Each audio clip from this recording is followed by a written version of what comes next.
ગુજરાતમાં હાલ રાજ્યભરમાં ગેરકાયદેસર દબાણ દૂર કરવા માટેની કાર્યવાહી હાથ ધરવામાં આવી છે.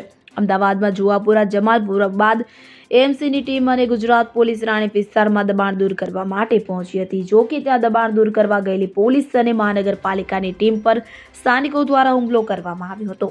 મળતી માહિતી અનુસાર અમદાવાદના રાણીપમાં રવિવારે રામજીભાઈ ખાડિયાની ચાલીમાં એએમસી અને પોલીસની ટીમ દબાણ દૂર કરવા માટે પહોંચી હતી, જ્યાં દબાણ દૂર કરવા ગયેલી પોલીસ અને મહાનગરપાલિકાની ટીમ પર સ્થાનિક લોકો દ્વારા હુમલો કરવામાં આવ્યો હતો.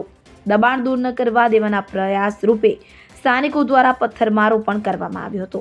આ સિવાય પીએસઆઈનો કોલર પકડી મારી નાખવાની ધમકી આપી હતી, તેમજ અન્ય પરિવારજનોએ આત્મહત્યાની પણ ધમકી આપી હતી.